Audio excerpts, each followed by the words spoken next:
Joseph Woodman giving you the rundown on non-warrantable condos. One of the most frequent and frustrating questions I'm asked is, can you do non-warrantable condos? The reason this question is so difficult is that the answer that realtors are looking for is either a yes or a no, and it's really not that simple.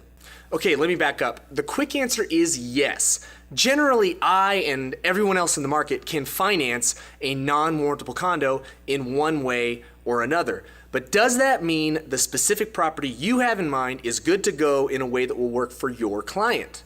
Not necessarily. So let's officially put this question to bed. What is a non-warrantable condo? A non-warrantable condo is a condo that Fannie and Freddie don't like. They won't buy a mortgage secured by that condo. So most lenders who originate to Fannie and Freddie standards won't touch it. Now remember that all that Fannie and Freddie care about is risk, and there are about 1 million reasons why they might get spooked by a condo. But it's just occupancy ratios. Okay, I hear that a lot, and well, if that's the case, the condo is actually not non-warrantable, or not warrantable. Fannie and Freddie like it, but there is a problem with this. You have no idea that this is the only problem with the condo. There are literally dozens of potential issues that can make Fannie and Freddie hate your condo.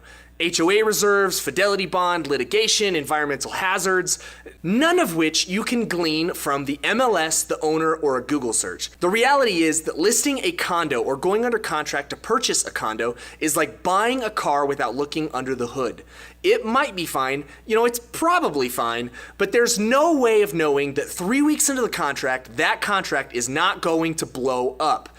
Everyone has or has heard a horror story about a catastrophic domino effect disaster with deals falling apart left and right and overflowing storage units and crying babies because a lender had to shut down a deal on a condo. And while I know it's fun to throw the lender under the bus, the truth is responsibility lies primarily with the listing agent who did not do their homework and the buyer's agent who did not understand the risks going in. Now, realtors get knocked for being overpaid, and you know realtors for whom this is probably the case, but I am a huge fan of a realtor who earns their commission. Being a killer realtor, separating yourself from the riffraff who put a sign in the yard and post in the MLS is about going above and beyond, anticipating your client's needs, advocating, and more than anything, protecting them. And if you list or write on a condo without knowing with certainty what type of financing will and won't fly, you are walking your client into a minefield. So what can you do? It's the simplest thing in the world. The reason condo deals blow up is that when a lender receives a contract, the first thing they do is send a list of questions called a condo cert or an HOA questionnaire to the property manager or HOA.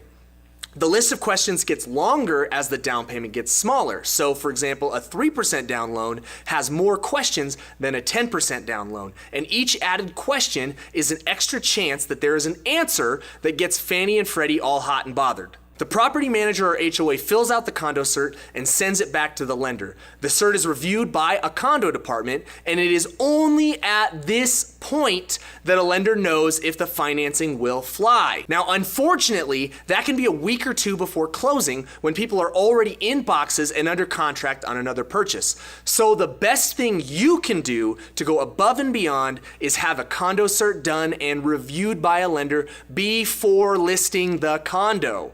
Now it might cost you a bit since most HOAs often require a payment for the cert, but a couple $100 is nothing to ensure that you don't get an 11th hour phone call from a wet pants lender telling you that it's all over. Plus, your awareness that this is even a thing will put you miles ahead of your competition during your listing appointment. Oh, those other agents didn't tell you about the condo cert? Well, that seems odd considering that it's as important as the appraisal.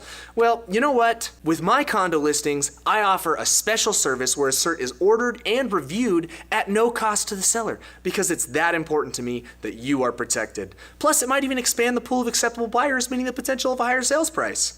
So the next time you have a condo listing, talk to me about getting a pre-listing condo cert. Let people say whatever they want about realtors, but hub agents, they earn their commission.